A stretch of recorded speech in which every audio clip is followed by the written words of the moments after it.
you're probably inclined to think that if you're tired, exercising is just going to make you more tired. But that's Hmm. not the case. It actually energizes you because it boosts blood flow, and blood carries energy. It carries nutrients, oxygen, vitamins, minerals, calories. How to boost your energy levels? Yeah. Uh, well, there are many ways, but I think primarily the issue, most people need I think, a perspective shift before we really get into it to understand that the default state is to have energy. Like people should have energy, right? Hmm. It's what we do day to day, our habits, our diets, our lifestyles that detract from our baseline energy levels and make us feel like crap. But just like the natural state for an organism is health, the natural state for an organism should be one of feeling energized, Yeah, having energy. having energy. Right. Yeah. Does that look different though for everyone? Like what is the baseline energy? I feel like you see a bunch of different people and like we have that like energetic chatty friend that's like go go go. Yes. But like what is your baseline? I feel like we've got so many distractors Yeah. in our daily lives that like how do you find what your baseline energy should be? That's a good point. People, well, we can't confuse like the different, different personality types Correct. with, True. with having energy, because what your energy is going to look like, listener, is going to be different than what I, look like when I am at my most energetic. But I think for the most part, it's how do we identify the things in our lives that are taking away our energy, that are depleting us, that are leaving us feeling fatigued and run down, burnt out.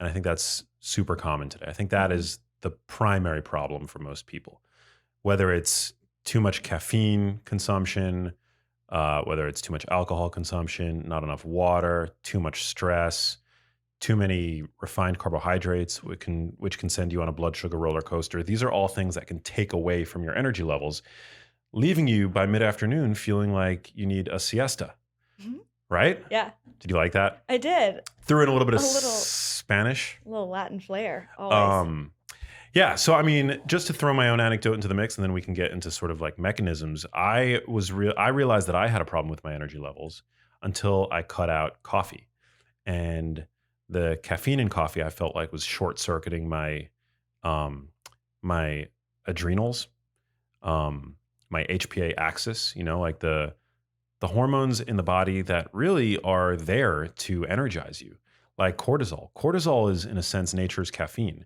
It spikes in the morning it starts to rise about 45 minutes before you get out of bed. And I think it stays fairly elevated for 45 minutes after you wake up.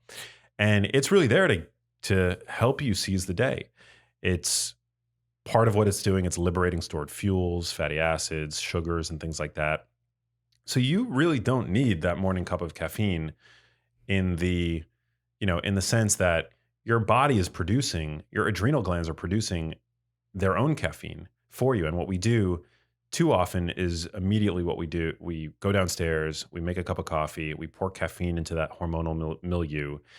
And that basically, just it causes, our cortisol levels to just get completely short circuited. Right. And caffeine, what I think a lot of people don't realize about caffeine is that caffeine is not creating energy from nowhere, right? It's like there's no such thing as a biological free lunch. So when you're getting what you perceive to be an energy boost from caffeine, you're actually just borrowing it from later. It's like you're taking an energy loan out, but Yeah. that loan has to be repaid, and it's going to be repaid in the middle of the day. Yeah. Well, that's a good analogy. Y- That I mean, because it's not out of thin air. It's got to come from somewhere within. Yeah. So for someone that's like looking, I mean, we always want to be our best selves. So if you're looking to improve your energy, boost your energy, where do you start? Well, I think that most people should, let's just like break down a day, Yeah. right? Um, so when people wake up, I think getting sunlight should be uh getting sunlight before they reach for that morning cup of coffee should be a priority. Sunlight has a number of important effects on the body. We know that it helps us synthesize vitamin D when the UVB rays from the sun hit our skin. And so that's really important, but there are other effects as well. So sun exposure, primarily UVA rays, help us create nitric oxide under the skin, which helps to boost blood flow all around the body. So we all want to like, blood is carrying energy. Mhm. The substrate that our cells require for energy synthesis is carried by our blood. So, this is not no small feat that the sun is able to boost blood flow around the body. It also helps to boost neurotransmitters in the brain that are involved in feeling good, dopamine, serotonin, things like that. Um, it's been shown that morning light can actually help boost executive function. So, I mean, executive function, feeling more primed in that capacity, I mean, that's a form of energy. Executive function is the part of your, it's the cognitive domain that we associate with getting things done. Right. It also helps to anchor your body's circadian rhythm. So that's, I guess, the fourth thing that it does, which is really important. The light enters our eyes. It activates a small region in the brain called the suprachiasmatic nucleus, which we just did a podcast with Roger Schwelt, who Mhm. talked all about this. And it activates a small region in the brain, which is basically like a light switch. It's very responsive to bright light. So it switches on, it activates the hypothalamus, which is this very primordial part of the brain. It controls all of our innate drives for, procuring food, mate selection, all that stuff, hunger, and so that basically sets forth this 24-hour clock that dictates when we are at our most energized, and also when it's time for us to wind down at the other end of the day to get ready for sleep. So, getting morning sunlight into your eyes, on your skin, crucially important, I think, as a first step in the morning. So is that do I need to walk outside for that to get that, or is it just, like, opening the blinds, or, like, Good I've question. how do you get that, and how long? Yeah. So, sun can pass through windows, obviously, Mhm. and there are certain aspects of the sun that are blocked by glass. So UVB rays, so the kind of rays that help us synthesize vitamin D, are blocked by glass. So the only rays that are allowed to pass through is UVA rays, and that can help us create nitric oxide under our skin. But it's also UVA rays are responsible for aging and the things that we the more negative side Mhm. of chronic sun exposure that we do want to minimize. But the light, I mean, photons are able to pass through glass Mhm. fairly effortlessly. And also unless the glass is tinted, like if we're talking about like tinted windows in a car or sunglasses, um, the light is able to pass through glass at an intensity that is more than sufficient to flip that switch in the suprachiasmatic nucleus. So if you're able to just, maybe hydrate, drink like a glass of water in the morning by an open window. Maybe step outside if you have a front porch and do some yoga poses, some deep breathing to start the day every morning. Like set Oh, that as a habit for yourself. That's really great. In my bedroom, I have like a sliding glass door. And so when I raise the blinds, first of all, everybody should do this when they wake up. They should raise the blinds in their bedrooms to bring some light into the room. So what I do is I raise the blinds and I do like a little morning like meditation, facing this big glass window. And even on an overcast day, the light again it's still more than sufficient um, to basically flip that switch. I think it requires, if I recall correctly, it requires about 1,000 lux of light. That's the light intensity required to activate the suprachiasmatic nucleus. okay. Um, and yeah, again, on an overcast day, you still get more than enough. The light is more than intense enough to activate To do its job. to do its job. Okay, wow. Yeah, So, before we move on from the morning, because I think that's a great thing to incorporate in order to boost energy, and that helps other things other than energy as well as that, like, sunlight routine. yeah. But is how you wake up like, does that affect your energy levels throughout the day? Like, waking up to an alarm, waking up to a pitch black room, like, is how you're waking up affecting your energy levels? Yeah, that's a good question. It definitely does. I mean, a lot of people when they wake up to an alarm clock, Mhm. they're waking up before their melatonin levels have had a chance to properly regress to their physiologic daytime levels. And so that can be a problem. This is one of the reasons why I think some people that wake up due to an alarm clock feel sleepy. They can also have a negative effect on their energy levels if they wake up during the wrong phase of sleep. So this is why I actually really like to use an app called Sleep Cycle, which wakes me up during my lightest phase of sleep, and it does that by basically listening to you as you sleep. And when you're in REM sleep, so REM is the deepest phase of sleep, Mhm. you're basically paralyzed from the neck down. This is REM sleep is when we dream. And so this is like the body does this on purpose so that we don't begin to act out our dreams, right? Right. So it basically paralyzes you from the neck down.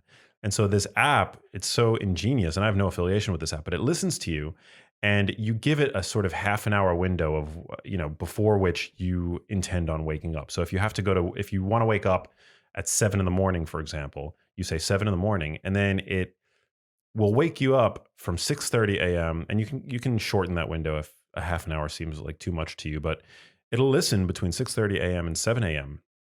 to hear when you move in bed, which it brilliantly assumes that you're in a lighter phase of sleep at that point. And If so you're moving. that's when the alarm goes off. Cool. Yeah. Because I mean, I think a lot of people have had that feeling where the alarm, because the alarm, your average alarm clock, it just goes off indiscriminately. You could be like in deep REM slumber and you're being jolted awake by this terrible sound. I mean, it's Yeah. one of the most uncomfortable ways to wake up, I I think. wake up to an alarm, but that's because I don't know how else to wake up. Yeah. Got Sleep Cycle is a great app. Okay, I'll try Um, that out. yeah, I've been using that for a while, and so I definitely feel more energized when I wake up in accordance with that. Like when I wake up with it during a lighter phase of sleep as opposed to a deeper phase. Um, and also, of course, and I know that not everybody has this luxury, but if you have the option to go to bed earlier and to not require an alarm clock to wake you up, I mean, that's going to be the best, because alarm clocks inevitably are going to wake you up before the appropriate cortisol spike that we talked about earlier. And Mhm. oftentimes it'll wake you up while melatonin before melatonin has had the chance to come down. And melatonin it's the sleep hormone, Right. essentially. Okay.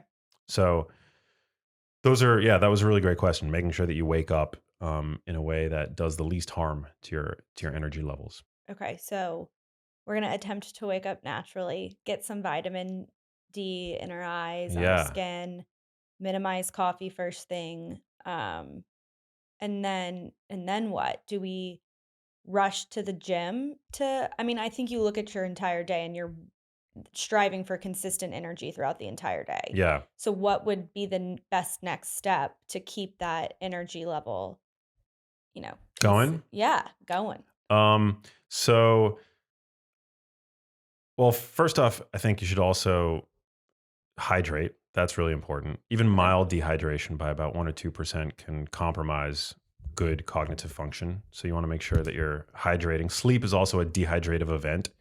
So, yeah, your microphone's kind of sinking. It keeps getting lower and lower, but we're fine. We're fine. We're fine. I'm a Um, professional. you are. So hydrating, drinking a glass of water can only help. I like to sprinkle some salt into the water also to replenish electrolytes. That's pretty important. Makes me feel uh it gives me an energy boost.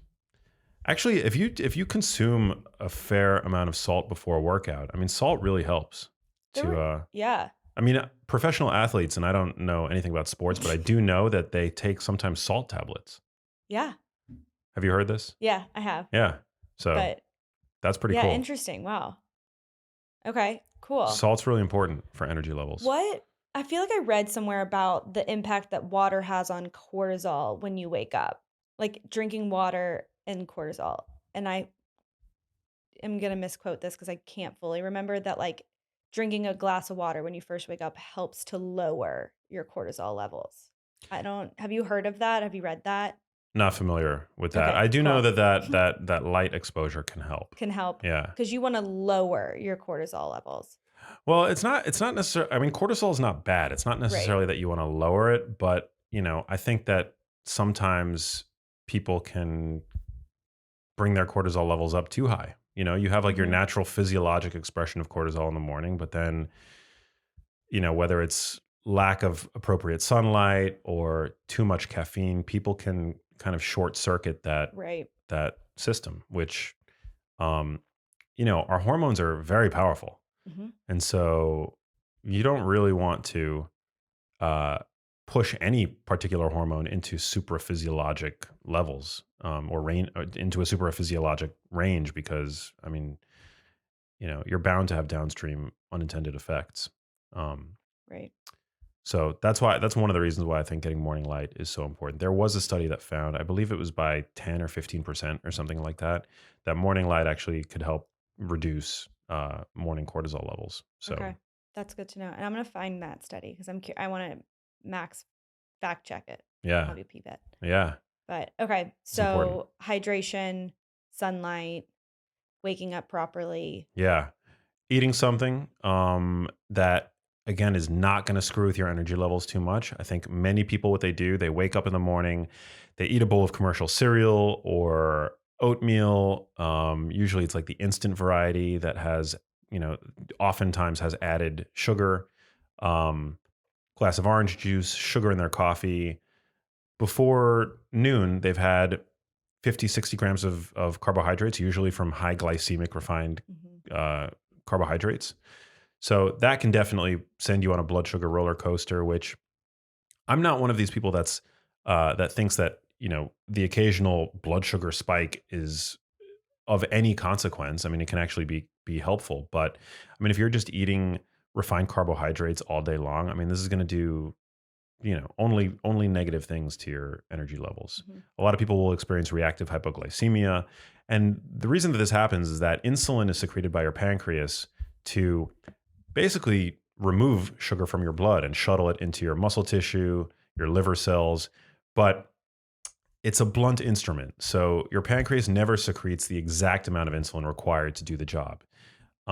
It often will secrete too much, especially if you eat lots of carbohydrates. I think Gabrielle Hmm. Lyon, you know, she said something like 40 grams of carbs per meal is like the bolus that your pancreas knows how to handle before it will overshoot and secrete too much insulin, which can Right. then potentially send you into that hypoglycemic range. And so, what does that do? That leads people feeling tired, burnt out, fatigued, maybe a little anxious, and always reaching for refined carbs to Yeah. bring the blood That sugar back up. evil cycle Yeah, of that. that Okay. like vicious cycle. So what do I reach for?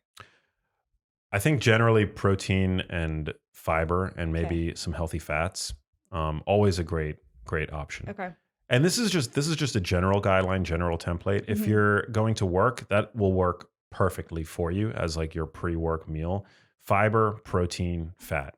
If you are going to the gym and you're prioritizing, for example, strength and power in the gym, then you could tweak it a little bit by adding some carbs to that meal because carbohydrates are really important for powering us through our workouts, right? So this is all there really is no one size fits all approach, but generally speaking, the way to keep yourself sated so that you make it to lunchtime without having to reach for additional coffee or refined grain snacks at the office snack bar, you want to prioritize protein, healthy fats, fiber. And so what does that look like? Well, a scramble is like one of Love my a favorite scramble. ways to wake up. Yeah. Um you know, it's like you can find now organic frozen spinach at most supermarkets. You throw that in the pan, a little bit of extra virgin olive oil, 3 eggs. It's like that's like one of my favorite Hmm. breakfasts. I have a like half an avocado, throw that on top. Super easy. Little um sausage in there. Throw a little sausage in there. Yeah. Why not? Let's do it. Yeah, live it up. Okay. I love that. And that kind of brings me to my next question about working out and like the relationship. Like we know there's a relationship between exercise and energy. Um, but is there a certain time to work out within your schedule that's going to maximize your energy throughout the day? Does it vary from person to person? There Do we know? Well, there's definitely a circadian basis from which to answer that question, but ultimately the best time to work out is the time that you can work out. Um, Love that answer. yeah, you people tend to be more coordinated later in the day and stronger later in the day. So risk of injury tends to be lower with like an afternoon workout. But I actually personally find myself more energized in the morning. Mhm. And I owe that, I think, in part to that cortisol, that morning cortisol, right? It's like, again, nature's caffeine. So I really enjoy having a fasted workout. And I also think my workouts benefit from the fact that I'm not dealing with any post meal fatigue first thing in the morning when I go on an empty stomach. You know, later in the day, you've had by 4 p.m., for example, you've had a few meals, maybe you've had a few snacks, like you've got food in your stomach, you feel slightly heavier. Mhm. So for some people, again, that might energize them, right? But for me, I feel like I'm at my most energetic in the morning on an empty stomach. Okay. So there's really no right or wrong. It's what works for you and that you're getting in that movement. Yeah. But Okay. that is important. So movement is super Yeah. important. Do we know how much do we know about the relationship between movement and energy and making sure that you get in, 30 minutes of movement? Well, I mean, it's important for many reasons. So we know that exercise fortifies the brain with a number of energizing neurochemicals, serotonin being one of them, endorphins being another category of compounds that are released in the brain, BDNF, which can support neuroplasticity. So exercise stimulates a number of pathways that help to energize you. And then there are indirect ways in which exercise energizes you as well. So when we exercise, we build up what's called sleep pressure, and that helps us get better, deeper sleep with reduced sleep latency, greater sleep efficiency later in the day. So sleep, we haven't gotten to that yet, but sleep is Mhm. getting good quality sleep is really important to feeling energized throughout the day. And exercise really helps make that happen.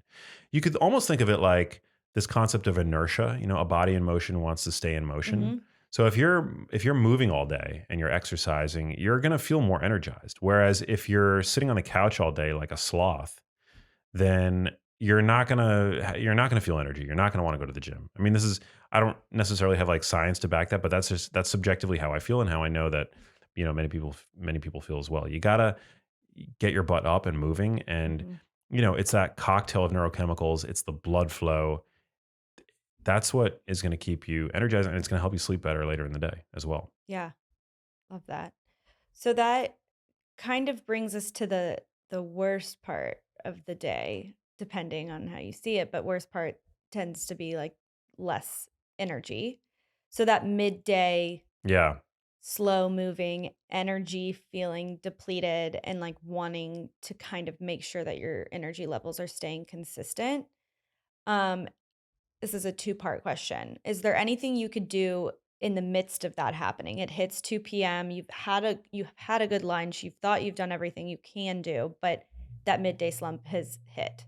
So yeah. in the moment, can you do anything?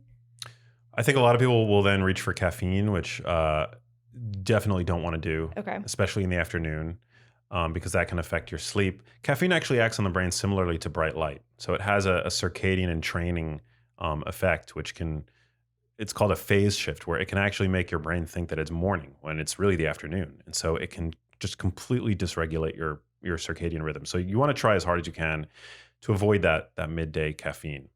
And I also think that avoiding caffeine in the morning too, and I know I've said this a bunch of times, but I really believe it to be true that if you find yourself consistently feeling depleted in the afternoon, you should reconsider caffeine, period, in the morning. Because Okay. what you're doing is you've borrowed caffeine from the afternoon, and now it's time for you to pay it back. Um, so I would say definitely avoid the caffeine.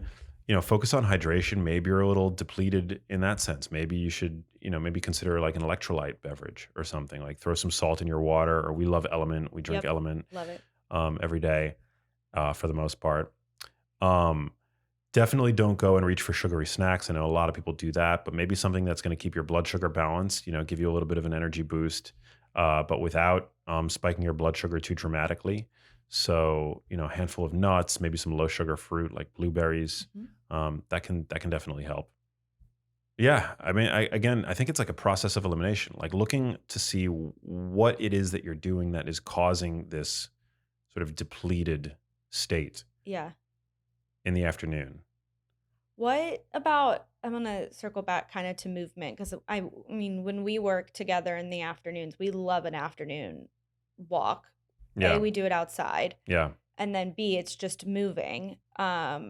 Do we know the effect of, I mean, other than the fact that you and I are just in habit of doing that, do you know how movement and that sunlight kind of midday can help, or is that just something to make myself feel better and No, step away from the computer? it's never the wrong time of day to go outside and Yeah. get some sun. I mean, even just going outside, taking some deep breaths, like deep breathing can energize you, right? It increases blood flow.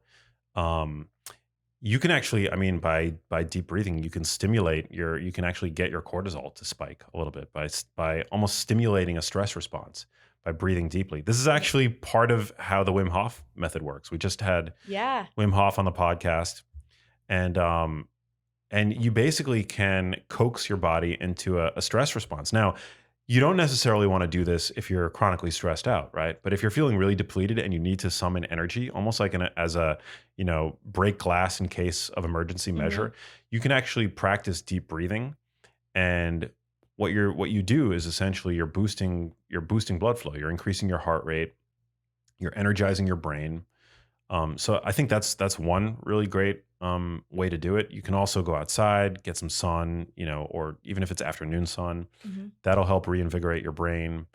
There's nothing worse for your energy levels than sitting like in a cubicle under fluorescent office lights, Yeah. That sounds or miserable. yeah, miserable, or even like in your home if you live in a home that doesn't get a lot of natural light. So what I mean, I think people are potentially starting to go back to the office. I don't know. I mean, corporate America is huge. What would be something if you could speak to all of the top like CEOs and stuff, what would you tell them to incorporate for their employees in order to like mitigate this afternoon slump? So many things. I think making sure that, first of all, architecture has to take our biology into account, and it seldom does. But making sure that the work environment, if you have any capacity to influence your work environment, making sure that it gets a lot of natural light, that's going to help. Making sure that it's a well ventilated office environment. So we just talked about, a breath trick that you can use, but air in general is so crucially important. They've done studies where they've looked at office workers who, just like a moderate increase in carbon dioxide in the air can compromise cognitive performance. And a lot of these buildings, they become increasingly insulated, and the heating and ventilation, air conditioning systems are, they become increasingly efficient.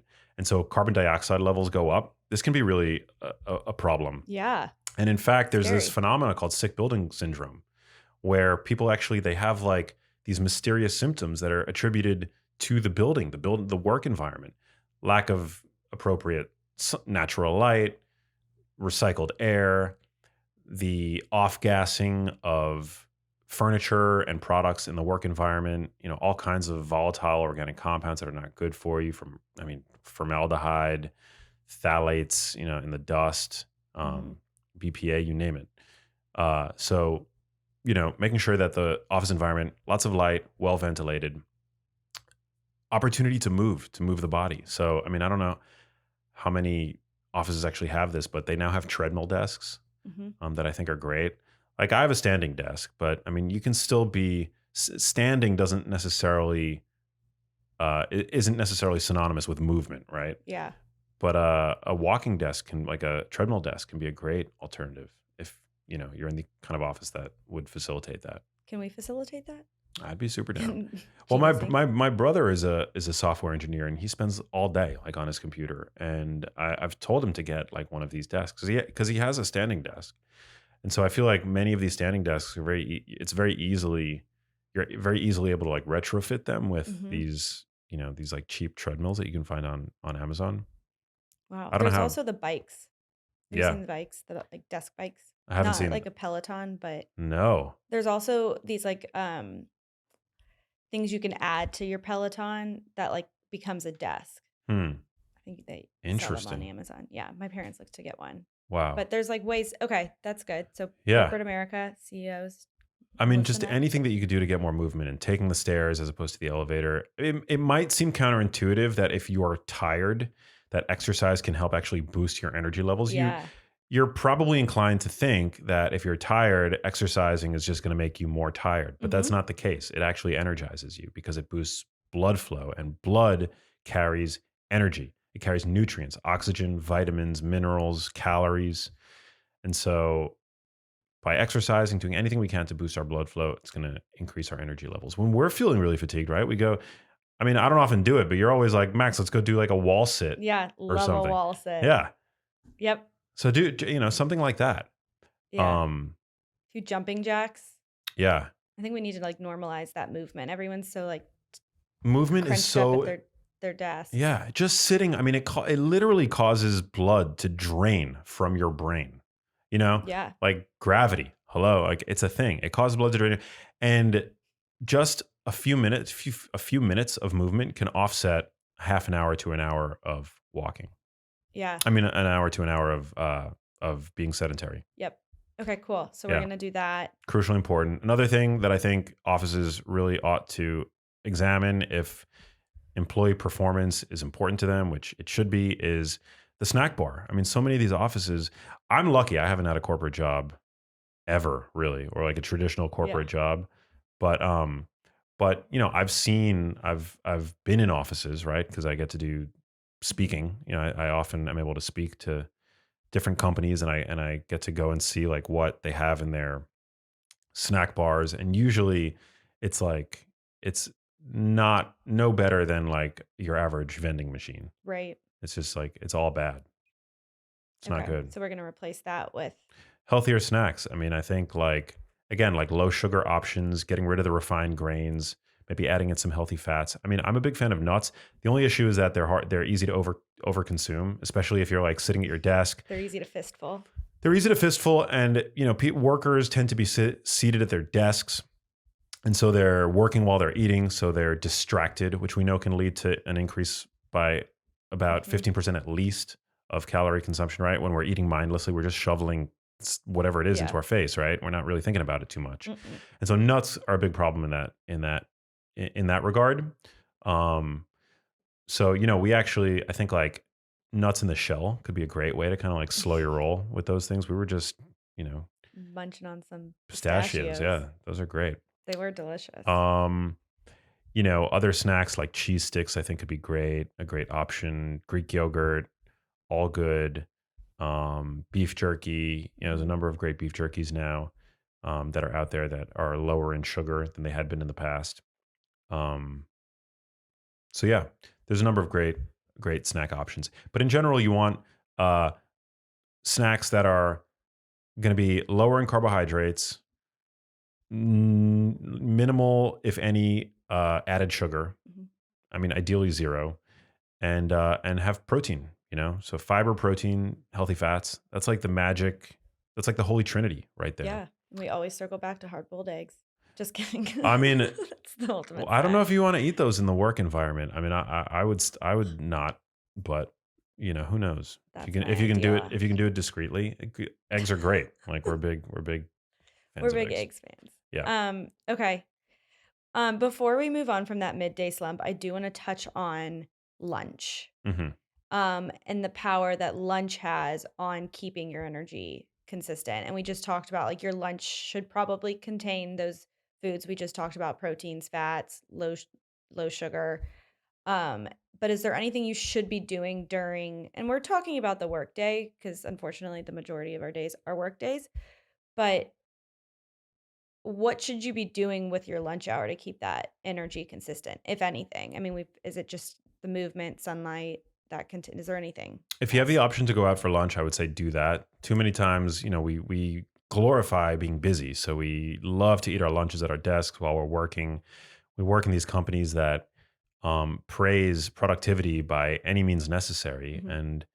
and I think that is to the detriment of human performance, actually. So it's totally ironic, but take your lunch out, get outside, opt for foods that are, again, high in fiber, but not too high where it's going to make you feeling like crap afterwards. Yeah, Yep. bloated. Um, Prioritize protein. I mean, I'll say this, I've said this again and again, and I'll say it till the cows come home. Protein is your number one friend. You get like a caloric free pass because only about 3/4 of the calories that you ingest as protein are even absorbed, really, because or are even used to create energy in your body because of the thermic effect of feeding. And protein has the highest thermic effect out of any macronutrient. So prioritize protein, um, healthy fats. Again, you don't want to like send your blood sugar on a roller coaster. And also generally you don't want to eat too much either Mhm. because that can leave you feeling miserable as well. So just be really judicious about what it is that you're choosing to eat. Yeah, and portions. Yeah. I mean, I personally, and this is not, this might be a little bit more impractical for somebody who works in an office, but I generally eat 2 meals a day. So there's like the meal that I break my fast with. Mhm. And for that, I'm focusing on protein, I'm focusing on fiber and phytonutrients, and I'm focusing on healthy fats. So today I had a salad. I had a salad with chicken in it. It was a post workout salad. So I, put some carbs in there, sweet potatoes, beets, apples, carrots, all Yum. wonderful sources of carbohydrates to help replenish muscle glycogen so that I'll have more energy for my workout tomorrow. Protein, really great. Kale for the fiber, for the carotenoids, great for boosting um, certain areas of cognitive function, and healthy fats, which slow down the digestion. So it keeps me satiated for a long time. So I used extra virgin olive oil, which is my favorite fat. Mhm. And then for the whole rest of the day, I'm pretty much good. Like I'm sated for the rest of the day. And if I do want a snack, it's going to be usually high protein. Something that like is gonna keep me satiated, not gonna weigh me down, not gonna make me feel like bloated, like I need to take a rest or something like that in the middle of the day. So, um, beef jerky is always a great option. We discovered this brand, Carnivore Crisps, that I've been loving. So I've been going to town on these carnivore crisps. Really great. They are good. They're made of beef or chicken. They have all the animals. You can get beef, chicken, pork, and salt. That's it. No sugar. And all the meats are like pastured or whatever. Like the beef is 100% grass fed and made with Redmond real salt. So it's Yeah, that mineral rich salt that I love we love them. from that like ancient underground dehydrated lake in Utah. Utah, yeah. And it's so good. So I'm They I'm are I'm delicious. snacking on uh today I had like a bag and a half of carnivore crisps. You guys could check them out. Yeah. Code genius at carnivorecrisps.com. I think it's like 15% off. But I love this stuff. Um Maybe I'll have a handful of like nuts again, nothing that's going to like mess with my blood sugar too much. Now I'm in general, I'm not I just want to be really clear in that I'm not worried from a health standpoint of the occasional blood sugar spike, right? Like I Mhm. love whole fruit, but from an energy standpoint, if you're really trying to optimize for your energy levels, it's important to kind of be mindful of like what's going to spike your blood sugar Oh, levels interesting. and what's not. Ooh, okay.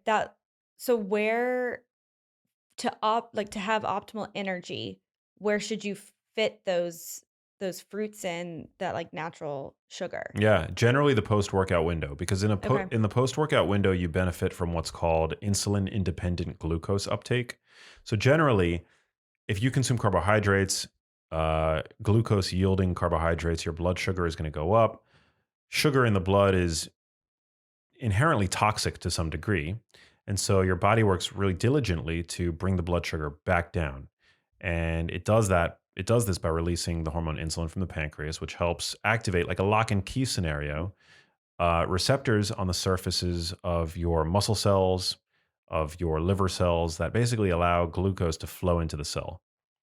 And um, and so that's what causes this elevation of insulin, and it does the job for somebody who's insulin sensitive, who's metabolically healthy. It's a perfectly normal physiologic scenario. You eat carbs, insulin gets released, your blood sugar goes back down. There's Mhm. nothing unhealthy about that Right. at all, right? That's Your how body doing its job. your body doing its job, right? Um, in the post workout window, you benefit from again insulin independent glucose uptake. So as the phrase implies, your muscle cells become like a sponge for glucose. So your cells require less insulin to do the same job, which we think for all intents and purposes is a good thing because insulin is a growth hormone. Whenever it's elevated, it turns off fat oxidation, beta oxidation. So fat burning basically, which isn't necessarily going to affect weight loss. That ultimately will be determined by energy balance. But insulin really sort of dictates the fuel substrate that your body is primarily using. When it's elevated, you're using carbs. And when it's depressed, you are able to use fat. Because when insulin is elevated, it basically creates like a one-way valve on your fat cells. So calories can flow in, but they can't come out. Um, and so going back to insulin and its relationship to energy levels, insulin sometimes can have the effect of of causing your blood sugar to crash. Hmm. And this is particularly the case when you eat a large bolus of carbohydrates and your pancreas over secretes insulin, but you don't have to worry about that in the post workout window because you're you're because again that insulin independent glucose uptake is cleaning up your blood, replenishing your muscle glycogen with less insulin required to do the job. So less of a risk of that reactive hypoglycemia effect. Okay. So if I'm eating fruit, I mean, honestly, with whole fruit, you could eat it any time of day. But for the most part, starchy sources of carbohydrates, I love to eat, um, especially in the post workout window Okay. for those reasons. So can I add personal question? I love like an afternoon apple. Should I accompany that apple with something to potentially like reduce an insulin spike or glucose spike? Um, or should I just enjoy it and you don't think it's got too big of an impact on my energy? I think one apple, enjoy it. I don't think it has any consequence of note. It's one apple. Yes. Apples also have fiber in Mhm. them, so fiber is going to slow down, and improve glucose utilization in the body. So I wouldn't worry about that. This Okay. is really for, I mean, your average American is consuming 300 grams of carbohydrates every day, and you divide that over 3 meals. I mean, that's like 100 grams of carbs per meal. Although that's probably not how Americans are consuming it. They're probably getting a lot of those carbs from snacks, sugar Mhm. sweetened beverages, and things like that. Sugar sweetened beverages you want to be careful with. Avoid. Like 30 grams of sugar in an apple bound with fiber and water and phytonutrients, polyphenols, things like that. A lot different than 30 grams of added sugar in a drink. Cool. Yeah. Okay. All my apple loving afternoon people. I love apples in the I afternoon. know. I'm a They're big like fruit in the afternoon yeah, it's person. good. It's Yeah. like kind of it's like the refreshing part you need of the afternoon. It's Yeah. slightly sweet. I don't know. Yeah, but you don't want to overdo it. I mean, like you see how I eat fruit. I will happily eat an apple in the middle of the afternoon, but sometimes if we go out and we get like a pineapple, Yes. it can be it's very easy to want to eat the whole pineapple. And that Right. is something that I think that like that's one context where I think being able to pump the brakes, even though Yeah. it's sugar, I mean even though it's natural, it's whole fruit, Yeah. right? We still We need don't to want to worry about whole fruit, but you still need to kind of like just be cognizant of the fact it's a tropical fruit. It has more sugar than an apple. It's much larger than an apple. Mhm. Yeah, yeah, that Um, cut you off. yeah. Uh, so don't, I wouldn't worry about it. And Cool. again, it comes back to the milieu in which, all these foods are being consumed Yeah. anyway. So Right. Okay. You We're still kind of in the workday. I do want to get to like evening and how, when you think your energy should be the lowest because you're winding down, how to use that to your advantage for the next day. But before we do, you had mentioned the sugary beverages. I do want to ask you about energy drinks. sure. And your thoughts on them. And they're coming out with all these like healthy Yeah. energy drinks that are supposed to be better than the quote unquote Red Bull. But what is there should we be cautious about those? Should we avoid those? Like, do they have a time and place? I definitely think so. I mean, some of them, like we're looking at Celsius, Yep. right? Mhm. First off, I tend to avoid drinks that have sucralose in it, which is like, the sweetener that comes in the yellow packet. Um, it's an artificial sweetener. I, personally choose to avoid it, even though I will admit that the science is equivocal in terms of the effects of artificial sweeteners on glucose tolerance, gut health, and the like. Not something that I choose to consume. Uh, you know, Mhm. sort of like a precautionary principle. I think for me, um, some of them have stevia, but I think the overwhelming reason why I wouldn't ever consume them is that they have so much caffeine in them. Mhm. One serving has 200 milligrams of caffeine, Mm. which is like, a very strong, large size, big chain coffee. Yeah. And so I think that that's, definitely something that, especially in the afternoon, you don't want. I can't. I mean, I understand that a lot of people are addicted to to caffeine. I certainly was, and I'm not saying that I won't be again in the future. I love coffee. Coffee's great, but caffeine screws you up. And a lot of people, they require a drink like that to get what they think is a performance boost, but in fact what they're really doing is treating their withdrawal from caffeine, and they're climbing their way back up to their baseline levels of performance. Mm-hmm. And so that's a dependency that I think is worth being like examined by people who feel like they require caffeine. And 200 milligrams of caffeine, that's a lot of caffeine. I think the dose at which point caffeine becomes an ergogenic aid, so a performance boosting aid, is about 100 milligrams, so about half of that. So Okay. 200 is a very strong High. dose of caffeine. Okay. Yeah. And caffeine is a psychoactive drug. It increases cortisol in the body. Um, so I would choose to avoid it. There are other beneficial ingredients in those drinks. Like I'm a fan of taurine. I know some of them contain carnitine. If I recall correctly, Celsius had, EGCG, which is Mm-hmm. like the catechin that's uh, predominantly found in green tea. I mean, these are all great compounds. It's hard to say what dose because they use a proprietary blend. So that, I mean, right off the bat, like I'm not a big fan of like proprietary blends where you Right. can't see what exactly it is that you're Yeah. How consuming. much? Yeah, how much? Like, is this going to be like an effective dose, like that's been studied clinically, or is this Yeah. just like some kind of like high Yeah. margin thing where it's like mostly the cheapest ingredient, Yeah. and then Where they put it in there and a then they little just bit. yeah, and then they just put like the other ingredients as like vanity, like Ugh. look at what else we've included. And it's like Yeah. these nominal doses, Yeah. nominal size doses. So I don't know. So I definitely avoid those kinds of beverages. Okay. Um, for workout, for like exercise, energy in the gym. Um, I like to take branched chain amino acids sometimes. So like a BCAA supplement.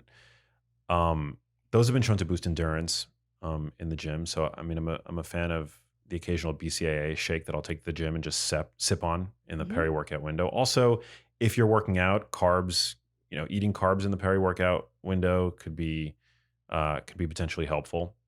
Um, Also, baking soda. We've talked about this, I think, in a Yeah. recent episode of Max Out, where yeah, they can help buffer lactic acid buildup. So baking soda can help support like endurance, exercise, and stuff like that. But if yeah, if it's really just the mental boost you're after, I would say, try as hard as you can, ditch the caffeine, hydrate well, take in some salt before the workout, and yeah, that should help. Okay. Cool. Okay. That answered my question. Did it? Okay. I feel good about the day. I want to talk about evening. And things you should do, you know, after you've left for work, after the workday's wrapped, after 5 p.m. Um, to like where should your energy level be after 5? And then what are some things you could do to help like facilitate that cycle for tomorrow, for the next day? Yeah. Well, as the day winds to a close, I mean, you don't really want to be super high energy, Mm-mm. right? You want to prime your body for sleep so that your body gets like the good, restorative, rejuvenating sleep that it deserves. Mm-hmm. And that's going to help you have more energy levels the following day, of course. But later in the day, I think it becomes really important to be mindful of the light that you allow to enter your eyes, because the same effect that light can have in the first half of the day, where it activates that part of your brain that energizes you and gets you ready for the day, can also do the same thing in the latter end of the day. So we want to be really cautious about light intensity and making sure that we are not exposing our eyes to light that is too bright. And I know for many people that's easier said than done, because we live in the time of streaming networks and binge watching, and I'm guilty of this too. I mean, Good TV. good TV, yeah, and using our smartphones and working into the wee hours, but it can help turning down the brightness on your devices as much as you can. So Mm-hmm. on your laptop, on your smartphone, you could even do this on your TV. You can go into the settings and affect and lower the brightness. I can't tell you how many like friends' houses I've been at, and I see the TV at night, and it's just like the brightness is at 100%. Yeah. Have you ever been to a friend's Yes, house and it's like at totally. night, and you're like, do you It's not know hurting that? my eyes. Yeah, it's like it hurts my eyes. Like I have a friend, I go to his house. Well, I can't even watch TV in his house because he doesn't realize, and like, it's not my place to tell him Oh to my like, gosh, you need to tell him. maybe I'd want to know. Wouldn't you want to know? just go. He's gonna know now. I know. Go into your TV settings, learn how to modulate the brightness on your Hmm. TV, the backlight, and bring that baby down. It doesn't need to be at 100 like Yeah. it's in a freaking Best Buy. TVs in those Best. stores, Yeah, yeah, they yeah. put the brightness on 100, right?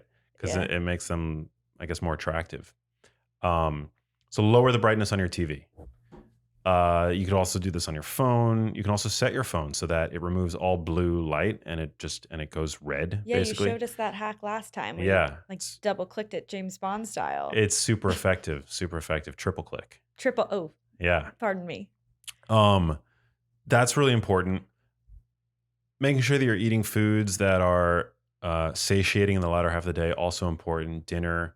I think eating an earlier dinner is better than eating a late dinner in accordance with the evidence that's now coming out on time restricted eating. Hmm. But I know that can be difficult because dinner tends to be our most social meal of the Yep. day, right?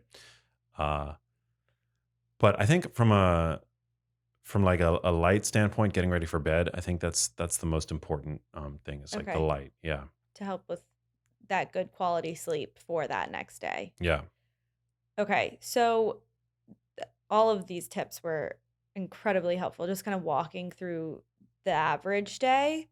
Um, if someone were to start to implement these changes, getting morning light, not doing afternoon coffee, making changes to what their lunch consists of, avoiding the snack bar at work, et cetera, et cetera. How long should you try these things until you start to feel that energy level go to your baseline? Like, do we know how long it takes to like, I think right away. you think so? Yeah. I mean, I think with people that are trying to cut caffeine out, reduce caffeine, Mm-hmm. um, there can be a few days of withdrawal, Okay. and exercising can actually help speed that process along, making sure that you're hydrating well.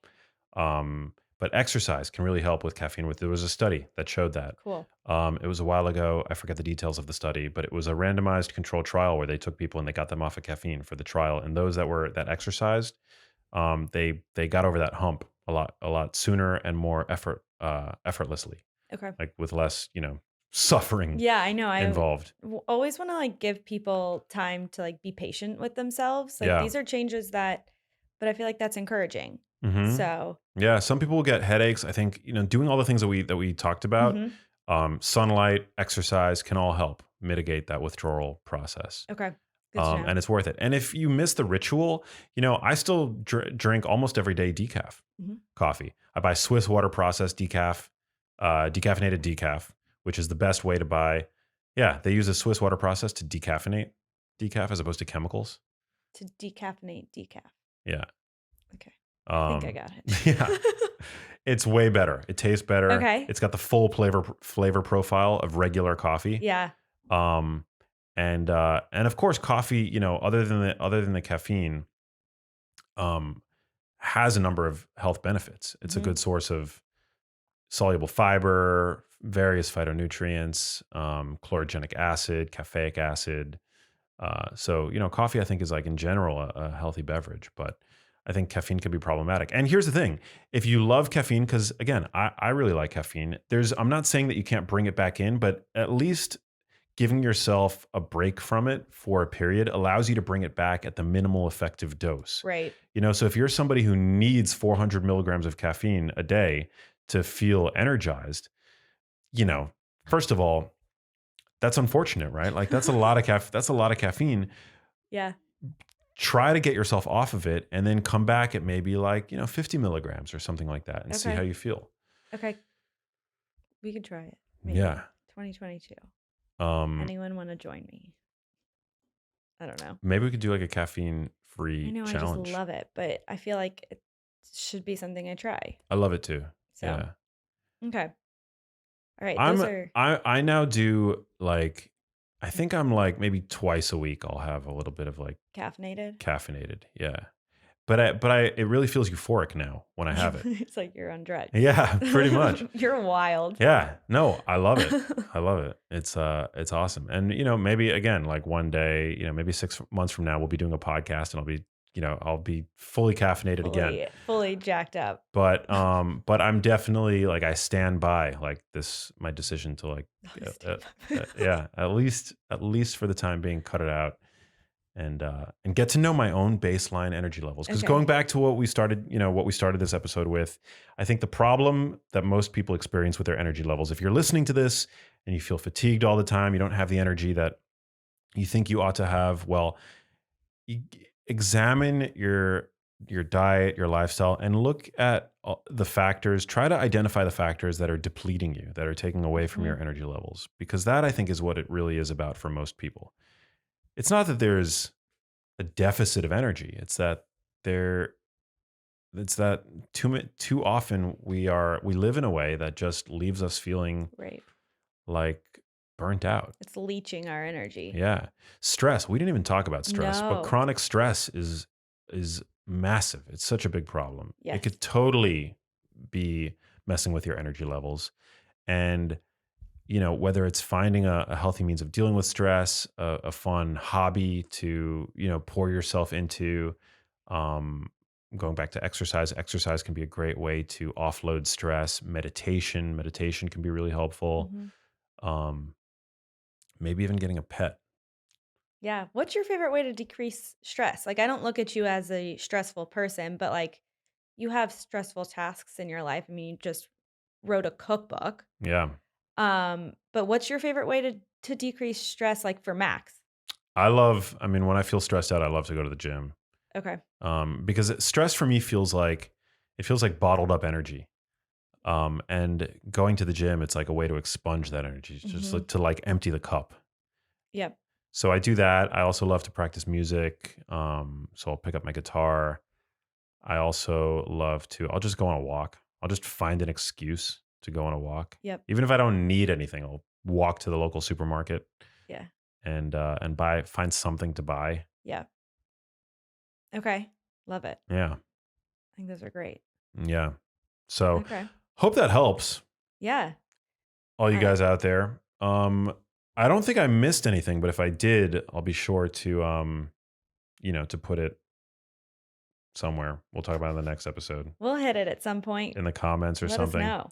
But we wanted to take some questions from the audience before we wrap. So maybe we can do like Let's do 3. three questions from the audience. Um, so we got a number of questions on Instagram. Uh, and yeah, I love when you guys throw questions at me on the gram. So Grace.J.8 asked, what are my thoughts on buying organic? That's a good question. I buy organic whenever it's a piece of produce where I eat the whole vegetable, the skin, the peel, what have you. Like I like to buy organic kiwi because I eat the whole kiwi, skin included. Gnarly. So good. So good. If We you're have kiwis downstairs. if you're not eating the skin on your kiwi, you're doing it wrong. Just trust me, everybody out there who's wincing in disgust. Get a kiwi, slice it, and eat it. The skin adds like such a nice bitter tartness to it. And there are lots of polyphenols and fiber in that skin. If you're throwing out the skin, it's a missed opportunity. I am missing that opportunity 10 out of 10 times. I don't necessarily buy organic meat, but I buy, grass-fed, pasture-raised, etc. But I definitely like to buy organic if I'm eating the skin. Like I generally will only buy organic apples, organic berries. Um, and I don't buy organic avocados. I don't buy organic bananas, grapefruit, Oranges. oranges, lemons, limes, anything like that.